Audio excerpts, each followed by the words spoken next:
Number 5. Along the Montana-Idaho border, during our expedition to the famous Deadly Bombing Bigfoot location, we find these deep giant Sasquatch tracks a few feet from a log structure that contained massive logs on a steep mountainside. The track was sunk in a few inches, and its toes drove into the steep mountainside. The track was over 14 inches long and was nearly 8 inches wide at the toe splay. This Bigfoot track was only a few feet away from a massive log structure. It was pointed right towards this structure that appears to be filled with heavy relocated logs. This famous deadly Bigfoot sighting location brings us to this area often. There's also recent Bigfoot sightings. The most recent Bigfoot sighting was near the Chief Joseph Pass on the Montana side of the border. Number 4 on our list are Bigfoot vocalizations sent to us and recorded by Candace Tortoise and her brother-in-law south of Show Low, Arizona, between White River and the White Mountains in an area known as Honda Apache Dawn. This area is famous for the Magoyan monster, Arizona's Bigfoot.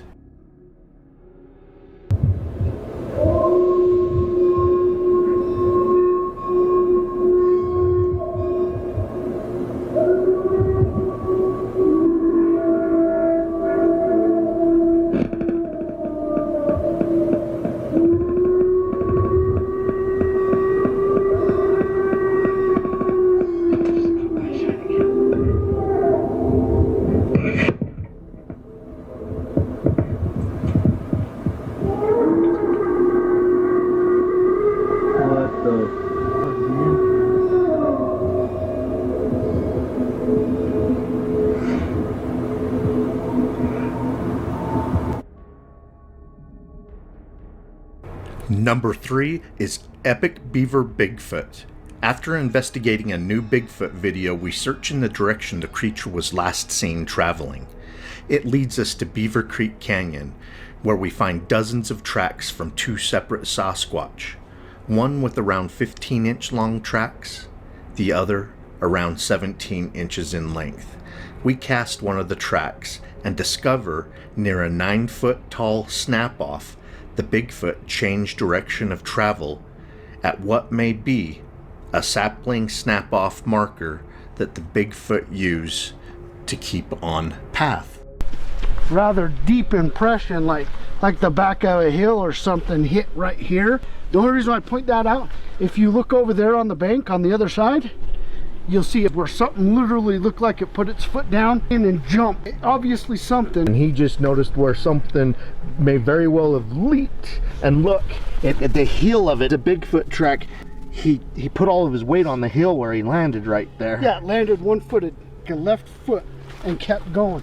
And I'm going to show you guys where we cast the footprint, the better one, real quick. That's where we'd cast it.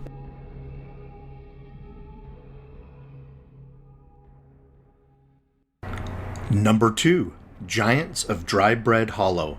Around 2 hours after Matthew Anderson comes face to face with 2 giant 8.5 feet tall male Sasquatch, we arrive in Dry Bread to investigate. We literally find hundreds of Bigfoot tracks, new, old, and in between, suggesting they have been using this location for well over a week. Took a step out off to the left, and then the first one was just standing there. Kind of, it was really weird, like a reflective light almost. Kind of when I moved, he was just there. It was scowling. He was scowling and kind of looking, and it was probably about 5 seconds, and then he kind of like huffed, and you can see all the cold coming out of his nose, and that's when I drew. And I didn't even draw up and point out. I just kind of drew up, and the other one stepped out in front of him, kind of like almost like in a protective manner. It wasn't even making it an aggressive. So the younger one, he had the scowl, but the older one wasn't scowling. Like he just kind of stepped like almost a matter of fact. And his... So it was the older one that stepped in front of the younger one? Yeah. When he stepped out, like we looked like we made eye contact. I didn't holster. I walked backwards back down. When I got back down here is when I reholstered, jumped in, and took off. How tall were they? About 8.5. The younger one was like a dark black, like a full black almost. The older one was black, but he was graying. You can tell he was getting old. Was kind of like a receding hairline, like a widow's peak almost. And he didn't have like a goatee, but his bottom chin was gray, like it was really thick gray. Like there wasn't very much black, but the rest of him was like almost salt and pepper. Like he just looked like there was, like he wasn't scowling or anything. It was just almost a blank stare. It was just looking at me, and I back down, jumped in and took off. Was the older one the taller one? Yeah. He was probably 8.5 feet, and then and then the other one probably, I'd say 8 foot 3 inch, 8 foot. Just a couple inches smaller. Just wasn't very much shorter. Their body mass is similar, or? They were similar, but the younger one looked healthier in body mass size. Like you could tell he was stronger. Like me and you. My chest is dropped and you're holding up. Yeah. You're younger than I am. So if you think about it, do you know who Brian Shaw is? The world strongman? Yes. Body shape like that, but bigger. Oh. So, like they're like the body like that. Like I've everybody's like, oh, he's muscle. You can see his muscles. You can tell he's big and he was strong, but nothing was defined. And we're talking about the older one. Yeah. So he was just thick all the way through.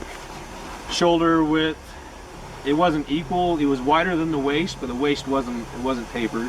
He was still thick in the waist and just massive. Like probably I'd say 4 foot across the chest.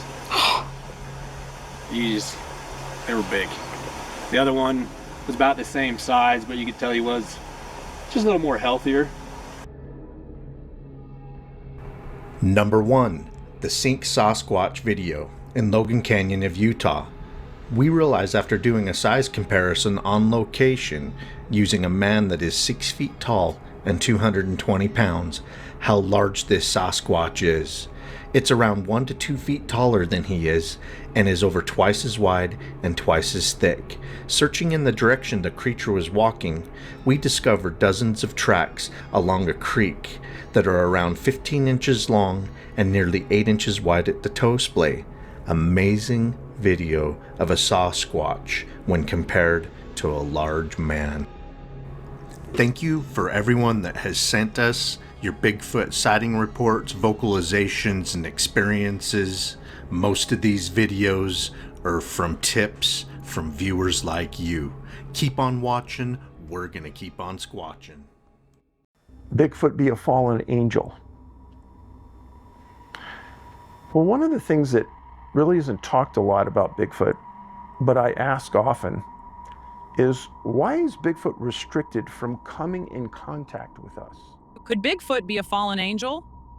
Most people laugh at that question because they still see Bigfoot as a man in a costume, a blurry photograph, a campfire story that won't die. But when you start looking at the investigations of people like David Paulides, the picture that emerges is a lot stranger than just a big ape. You get DNA that no one can neatly classify, footprints that match no known species, witnesses who talk about eye contact and communication, and a government paper trail that suggests somebody in authority decided silence was safer than truth. When Paulides went to the Hoopa Valley Reservation in Northern California, he didn't arrive as a believer in supernatural giants. He came as a former cop, expecting to find what experienced investigators always expect with folklore: shaky stories, contradictions, and details that fall apart as soon as someone who knows how to interrogate starts asking hard questions. Instead, the Hoopa people talked about what they called the forest people, as if they were a long-standing part of the landscape. They described invisible boundaries in the forest, territory lines that neither the tribe nor these beings crossed. Nobody ever wrote those rules down, but everyone understood them. The tribe would sometimes leave food at the edge of the trees, not because they were terrified, but the way you quietly leave something out for a neighbor you've learned to share space with, and something in those trees would come and take it every time. To someone like Paulides, who has spent years listening for the difference between rehearsed lies and real memory, those small practical details matter far more than dramatic claims. The real dynamic signature of a consistent functional aspect of the foot. To push beyond stories and into something visual, Paulides brought in Harvey Pratt, a legendary forensic sketch artist who worked cases like BTK, the Green River Killer, and the Oklahoma City bombing. Pratt's job for decades was to sit with traumatized survivors and pull accurate faces out of broken memories, accurate enough to be used in court. When he sat with them and asked what they had seen, they didn't just talk about a shadow in the trees. They described deliberate, sustained eye contact, something looking at them, not as panicked animal prey, but as an aware, intentional mind. When Pratt translated those descriptions into sketches, he didn't end up with a cartoon gorilla. He drew faces with high cheekbones, deep-set, expressive eyes, and human-like structure. The kind of face that your brain would label as person before your instinct screamed that something was off. Pratt told Paulides that what he'd just drawn was nothing like the typical Bigfoot imagery he'd seen before. And coming from someone with his experience, that reaction is hard to dismiss.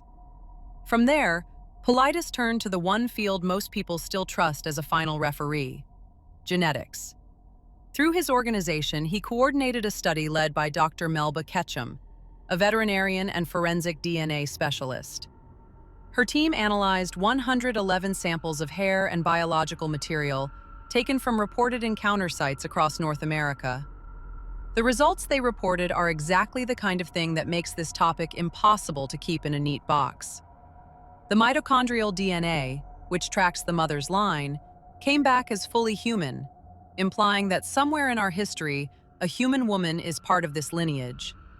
But the rest of the genome, the paternal contribution, did not match any known primate species in the global genetic databases. The team's conclusion was that they were looking at a hybrid, part human, part unknown primate. A separate, longer-term project reportedly extracted additional DNA from degraded hair, producing sequences that also failed to match any known human or primate line. Whether you think the study is sound or flawed, the fact that it could not get a standard peer review speaks to how uncomfortable its conclusions were.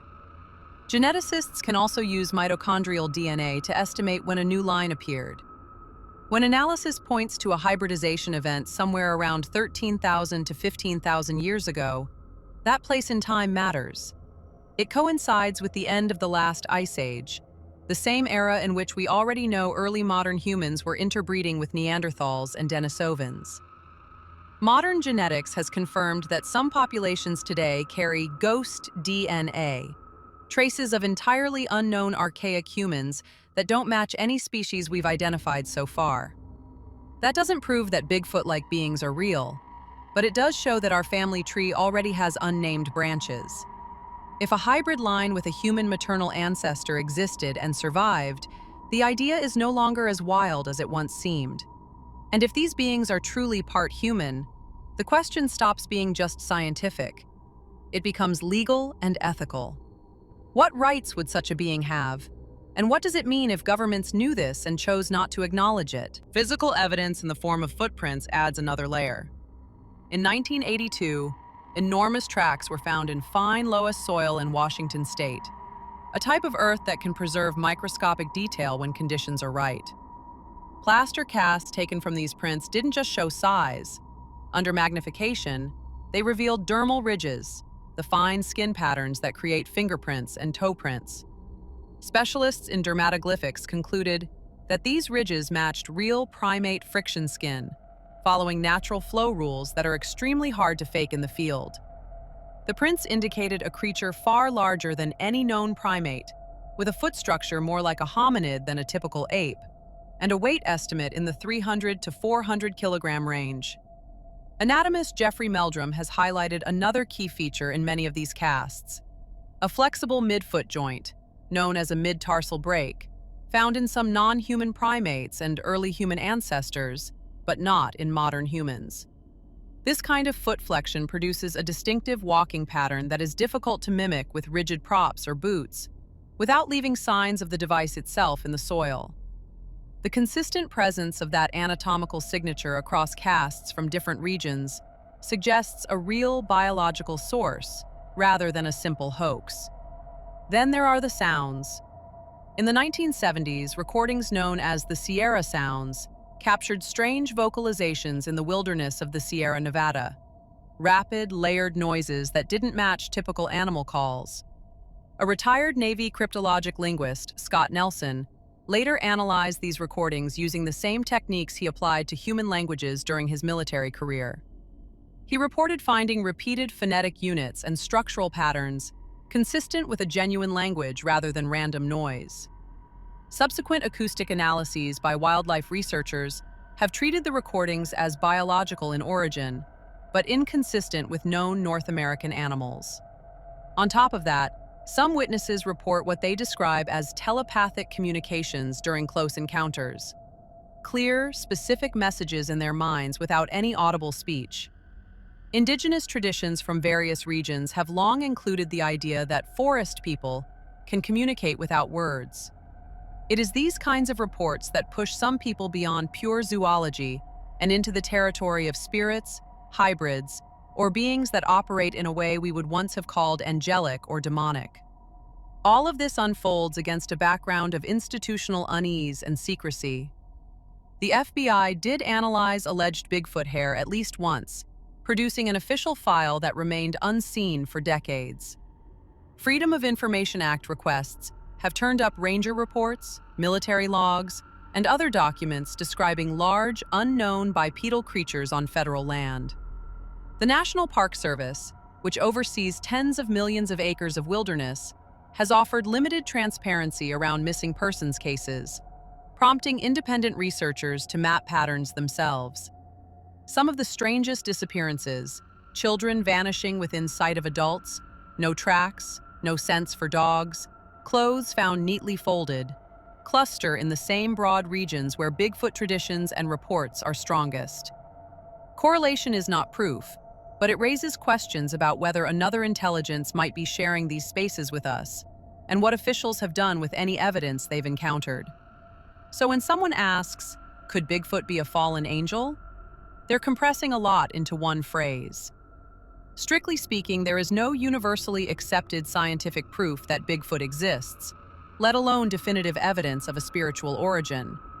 But if you accept that there might be a real, intelligent, human-adjacent being out there, one that may have a hybrid genetic profile, a non-human primate anatomy, a structured language, and behavior that sometimes looks more like a boundary-keeping people than a wild animal, then the old stories about hybrid giants and forbidden unions start to feel less abstract. For people who interpret the world through the lens of Scripture, this can map neatly onto ideas about Nephilim, or fallen beings whose offspring blur the line between human and otherworldly. Whether or not that interpretation is correct, the evidence that something strange is happening in our forests forces a more immediate question. If such beings exist, and institutions have encountered them, what does it mean that the official response has so often been silence? Because at the end of the day, this isn't just a story about something frightening in the trees. It's about scientists who won't touch certain data because of what it might mean, about agencies that file reports and then lock them away, and about witnesses who carry faces and voices in their memories for years because they know nobody will believe them. This can be because we could stand this close to a truth this big and still decide that denial feels safer than knowing.